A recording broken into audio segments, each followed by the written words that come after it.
আর এই ধর্ষকের বিচার যখন ডাইরেক্ট বলা হয় যে এদেরকে ক্রস ফায়ার দিতে হবে, নাহলে ফাঁসি দিতে হবে, সেই সময় এক শ্রেণীর বুদ্ধিজীবীরা আমাদের বলে যে আমরা মধ্যযুগের কায়দায় ফিরে যেতে পারি না, আমাদের কিছু সিস্টেম মেনটেন করে চলতে হয়।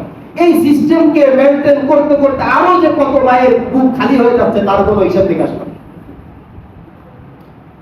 এই জন্য আল্লাহ তাআলা আমার এবং আমাদের দেশকে আল্লাহ তাআলা সমস্ত মানুষ নামের পশু যারা আছে তাদের হাত থেকে আল্লাহ তাআলা হেফাজত করুন, আমিন। আজকে আমাদের নিজেদেরকেও যায়নি, এই জন্য আমরা বুঝতেছি না। যারা আমরা বলতেছি যে এখনো মধ্যযুগের কায়দায় ফিরে গেলে হবে না, কিছু সিস্টেম মেনটেন করে তারপরে চলতে হবে, তার পরিবারের কোনো মেয়েকে যদি আজকে এই কাজটা হুবহু করা হতো তাহলে সেই কথা বলতে গেলে আমাদের সম্ভব হবে।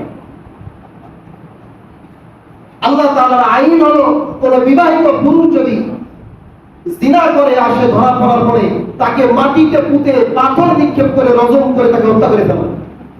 আর আমাদের গণতন্ত্র নামক কুফরিতন্ত্র মন্ত্র নামক আমাদেরকে সিস্টেম দিচ্ছে যে ধর্ষিতার পিতা সেও মামলা করার জন্য আদালতে দৌড়াচ্ছে, আবার যে দোষ করেছে সেও উকিল ধরছে, সেও নিরাপদ হওয়ার জন্য, দোষ করার পরেও নিরাপদ হওয়ার জন্য উকিল ধরছে।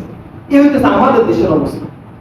ইসলামী শরিয়া আইনের ধারা একটা আর অইসলামিক শরিয়া আইনের ধারা একটা।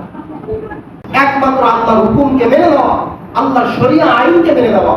মনে রাখবেন, কোনদিন এই গণতন্ত্র আমাকে আপনাকে নিরাপত্তা দিবে না, আমার আপনার মেয়ে সন্তানদেরকেও নিরাপত্তা দিতে পারে না।